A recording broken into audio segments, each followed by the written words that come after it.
Саламатсыздар ма достар, мен есімім Искакова Айгерім, Спанкулов KZ заңгерлік компаниясының заңгерімін. Бүгін біздің видеомыздың тақырыбы, егерде армияға алып кетсе, менің кредитім не болады деген.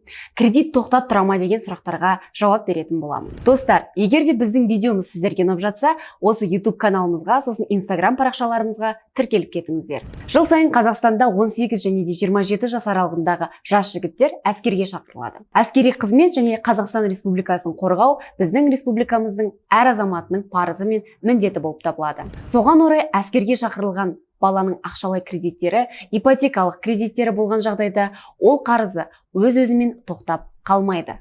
Және алған кредитті уақытылы төлеуге міндеттісіз.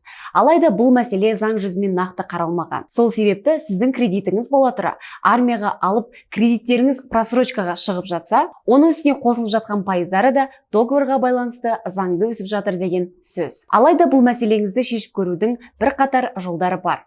Ең алдымен өзіңіздің банкыңызға арнайы өтініш жазуды ұсынамын. Сізді әскерге алып бара жатқан туралы справкаларды толығымен көрсетіп, 1 жылға отсрочка сұрайсыз. Әрине, бұл жағдайда банк сізге 100% келісім береді деп айта алмаймын.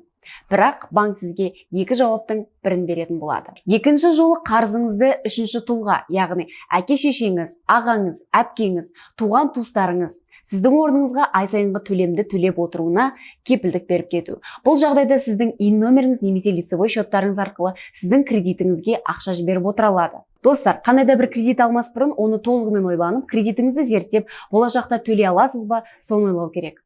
Яғни, жасыңыз 18 мен 27 аралығындағы ер азамат болсаңыз, болашақта сізді әскерге алып кете ме, немесе бұға дейін әскери қызметіңізді өтеген бетіңіз, соған байланысты кредит мерзіміне де қарайсыздар. Осымен достар, бүгінгі видеомыз өзінің мәресіне жетті. Егер де видеомыз сіздерге пайдалы болып жатса, Instagram парақшамызға, осы YouTube каналымызға тіркеліп, алдағы заңға байланысты ақпараттарды, видеоларды жіберіп алмаңыздар.